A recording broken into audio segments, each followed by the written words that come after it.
നിയമസഭാ തെരഞ്ഞെടുപ്പിൽ UDF കേരള കോൺഗ്രസിന് 10 സീറ്റുകൾ നൽകാൻ സാധ്യതയില്ല. 8 സീറ്റുകൾ ധാരണയായതായി സൂചന. ഇടുക്കി സീറ്റിൽ കോൺഗ്രസ് തന്നെ മത്സരിക്കും.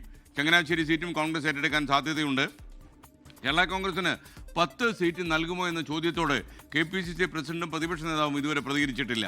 നമുക്ക് ആദ്യം അവരുടെ പ്രതികരണങ്ങളിലേക്ക് ഒന്ന് നോക്കാം. കേരള കോൺഗ്രസിന്റെ സീറ്റ് ഏറ്റെടുക്കുവോ? വരട്ടെ. ജോസഫ് സാർ പറഞ്ഞൊരു 10 സീറ്റ് കഴിഞ്ഞ തവണ മത്സരിച്ചാൽ ഞങ്ങൾ ചർച്ച ചെയ്തുകൊണ്ടിരിക്കുകയല്ലേ, തീർന്നിട്ടില്ല. എന്തെങ്കിലും സീറ്റുകൾ അതൊക്കെ ആലോചിച്ച് തീരുമാനിക്കും. UDF ആലോചിച്ച് തീരുമാനിക്കും. ടോബി ജോൺസൺ കോട്ടയത്ത് നിന്ന് ചേരുന്നു. ടോബി, വിജയിക്കുന്ന സീറ്റുകളിൽ നല്ല ആൾക്കാരെ നിർത്തുക എന്നുള്ളതാണല്ലോ പ്രതിപക്ഷ നേതാവിൻ്റെ സ്ട്രാറ്റജി. അപ്പോൾ ആ സ്ട്രാറ്റജിക്ക് അനുസൃതമായി ചില മാറ്റങ്ങൾ കൊണ്ടുവരേണ്ടി വരുമോ? തീർച്ചയായിട്ടും SK, അത് തന്നെയാണ് പ്രധാനപ്പെട്ട കാര്യം. അതായത് വിജയസാധ്യത തന്നെയാണ് പരിശോധിക്കുന്നത് കോൺഗ്രസ്.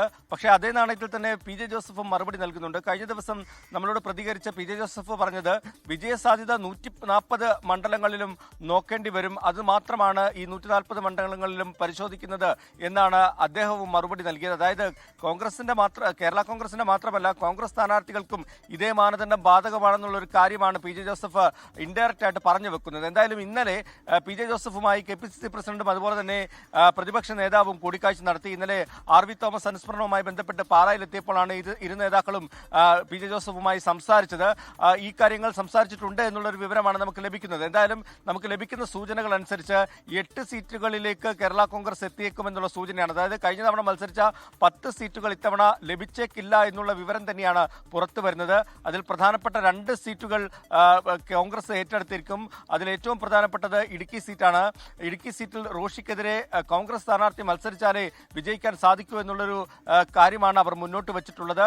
കാരണം അവിടെ അത്ര ശക്തനായിട്ടുള്ള ആളില്ല, അല്ലെങ്കിൽ PJ ജോസഫോ അബു ജോസഫോ വല്ലതും വന്ന് മത്സരിക്കേണ്ടി വരും. അതിനപ്പുറത്തേക്ക് കോൺഗ്രസ് സ്ഥാനാർത്ഥിയാണെങ്കിൽ റോഷി അഗസ്റ്റിനെ തോൽപ്പിക്കാൻ സാധിക്കുമെന്നുള്ള വിലയിരുത്തലുണ്ട്.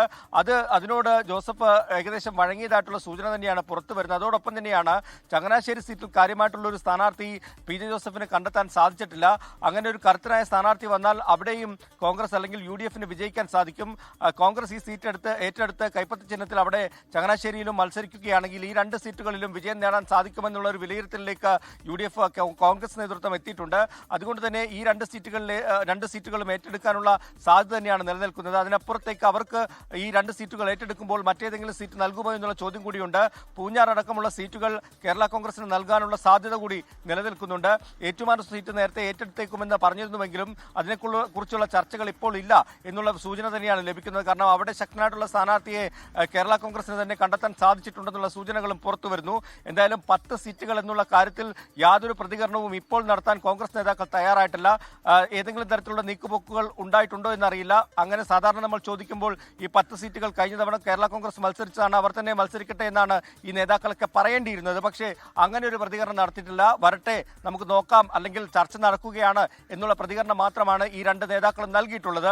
അതുകൊണ്ട് തന്നെ ഉഭയകക്ഷി ചർച്ചയിൽ ഇത് സംബന്ധിച്ചുള്ള വലിയ ചർച്ചകൾ നടക്കുമെന്നുള്ള കാര്യത്തിൽ യാതൊരു സംശയവുമില്ല. ഏറ്റവും ഒടുവിൽ ലഭിക്കുന്ന വിവരം ഈ 8 സീറ്റുകളിലേക്ക് കേരള കോൺഗ്രസ് ചുരുങ്ങുമെന്നുള്ള സൂചന തന്നെയാണ്. SK, ലോകത്തെവിടെയായാലും ഏത് സമയത്തും 24 വാർത്തകളും ഓഗ്മെന്റഡ് റിയാലിറ്റി പാക്കേജുകളും എക്സ്പ്ലെയിനറുകളും വിശദമായി കാണാൻ ഞങ്ങളുടെ YouTube ചാനൽ നിങ്ങൾക്ക് സബ്സ്ക്രൈബ് ചെയ്യാം.